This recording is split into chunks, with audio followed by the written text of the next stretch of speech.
Hello दोस्तों, मैं हूँ विश्वा और आज हम डिस्कस करने वाले हैं फेयर स्ट्रीट पार्ट 1 मूवी के बारे में। तो कहानी की शुरुआत में हमें सैडीसाइड मॉल दिखाया जाता है, जहाँ एक लड़की के साथ अजीब सी घटनाएं होती हैं और उसकी मौत हो जाती है। मारने वाला और कोई नहीं बल्कि उसी का फ्रेंड होता है। फिर कहानी आती है प्रेजेंट में, जहाँ सैडीसाइड शहर में डीना और जॉश को दिखाया जाता है। उनका घर दिखाया जाता है, जो भाई बहन होते हैं। डीना का भाई जॉश कंप्यूटर में किसी के साथ चैट कर रहा होता है फेक आईडी से। जॉश के रूम में काफ़ी सारे न्यूज़पेपर भी दिखाई पड़ते हैं। ऐसा लगता है कि उसने किसी के बारे में बहुत रिसर्च करी हुई है। और अब हमें दिखाया जाता है सैडीसाइड का कॉलेज, जहां हमें कैट और साइमन दिखाए जाते हैं, जो डीना के फ्रेंड्स होते हैं और वो लोग ड्रग्स बेचने का काम करते हैं। सैडीसाइड शहर में कुछ लोगों की मौत हो गई होती है, तो उन्हें श्रद्धांजलि देने के लिए सैडीसाइड कॉलेज के स्टूडेंट्स बस में बैठ के निकलते हैं और सनीवेल पहुंचते हैं, जो उनके पास का ही शहर है। बेसिकली वो सनीवेल शहर को अपना दुश्मन मानते हैं, मतलब कॉम्पिटिटर मानते होते हैं। वहाँ डीना सैम को देखती है। सैम वो लड़की है जिससे डीना बहुत प्यार करती है, लेकिन कुछ कारणों की वजह से सैम सनीवेल शहर में रहने के लिए आ जाती है और डीना से अलग हो जाती है। डीना यहाँ पर सैम को देखती है और वो सैड हो जाती है और अकेले में जाकर कुछ सोचने लगती है। तभी वहाँ सैम भी आ जाती है और वो दोनों बात करने लगते हैं।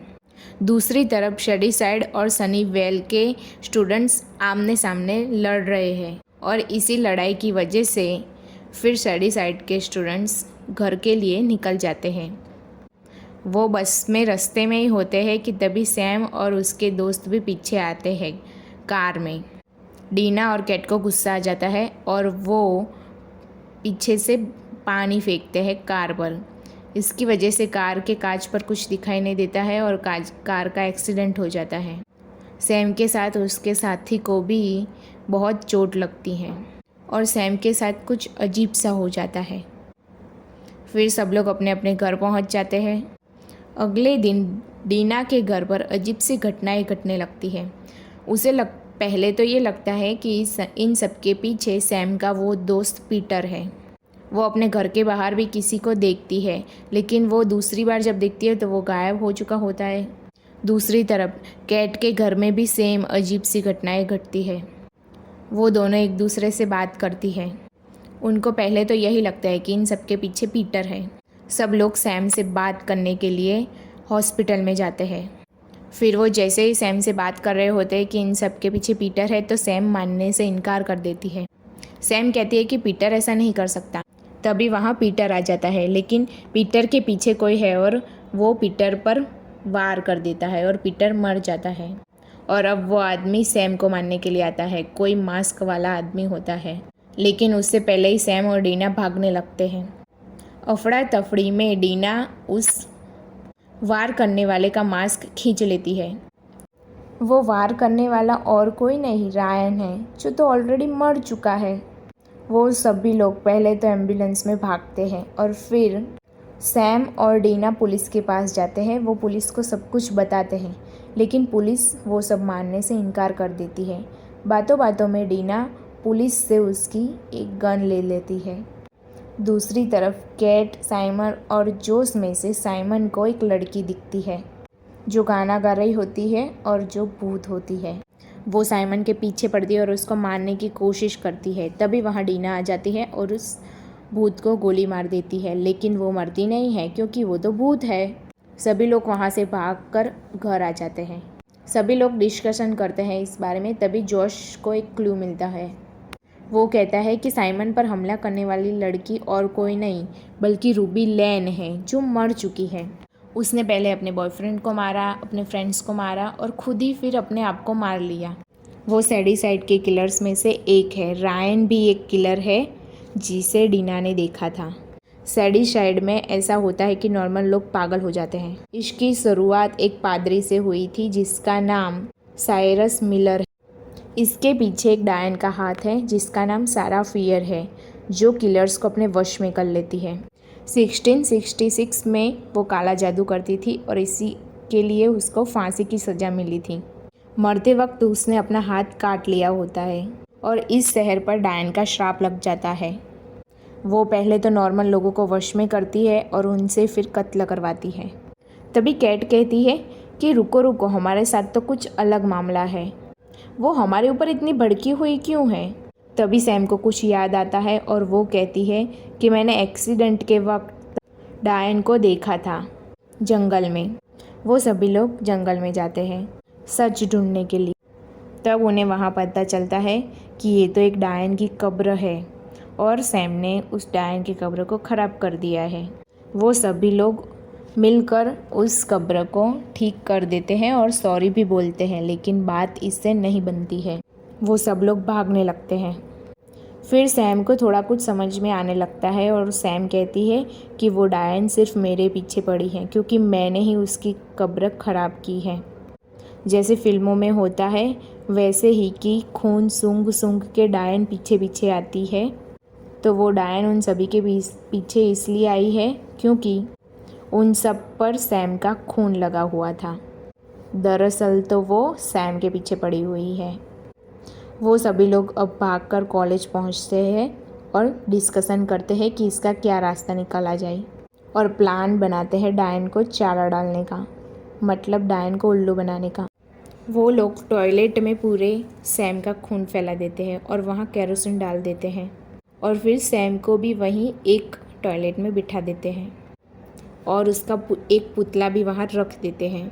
जैसे ही वो भूत खून सूंघ के वहाँ आते हैं, पहले तो वो पुतले को मारते हैं, लेकिन उन्हें तो पता चल जाता है कि सैम अभी मरी हुई नहीं है। तभी डीना और उसके दोस्त टॉयलेट का मेन दरवाज़ा बंद कर देते हैं और पूरे टॉयलेट को आग लगा देते हैं। सब कुछ जल जाता है, लेकिन जलने के बाद भी वो भूत जिंदा हो जाते हैं क्योंकि वो सब तो भूत है, पहले से ही मरे हुए हैं।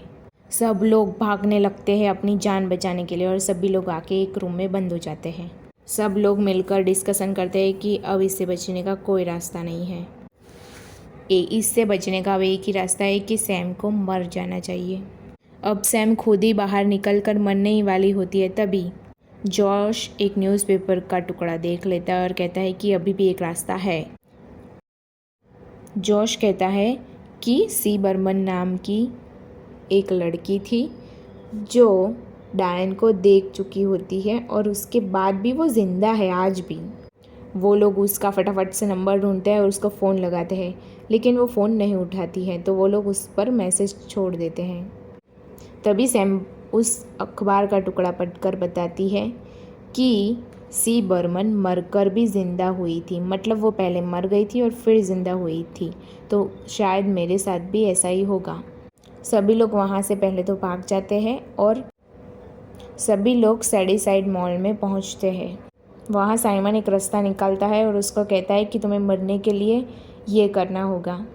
वो कैट से कहता है कि तुम दवाइयों का डोज बनाओ जिससे सैम थोड़ी देर के लिए मर जाए, और फिर वो एक इंजेक्शन का बताता है जिससे लगाने से सैम फिर से ज़िंदा हो जाएगी। सभी लोग तैयार हो जाते हैं। कैट, साइमन और जोश सैम का खून लगा लेते हैं और अलग अलग हो जाते हैं। वहीं डीना और सैम साथ में रहते हैं। भूत धीरे धीरे खून को सूंघकर आने लगते हैं। सैम धीरे धीरे डोज ले रही होती है, लेकिन उसका आखिरी डोज लेने से पहले ही वहाँ एक भूत आ जाता है। पहले तो कैट उसका ध्यान भटकाती है, लेकिन भागने भागने में डीना और सैम वो आखिरी डोज वाली गोलियाँ गिरा देती हैं।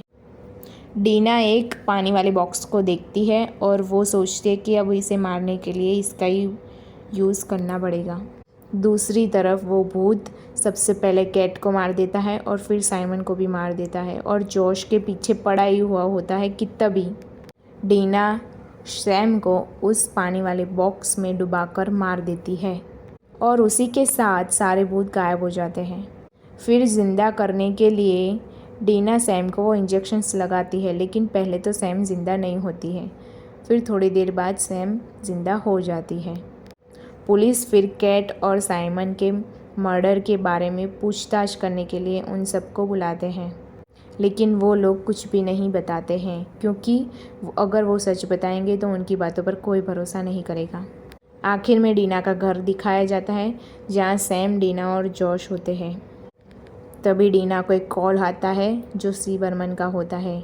वो कहती है कि डायन किसी का पीछा इतनी जल्दी नहीं छोड़ती हैं, वो अपने रूल्स खुद बनाती है। और सच में ऐसा ही होता है।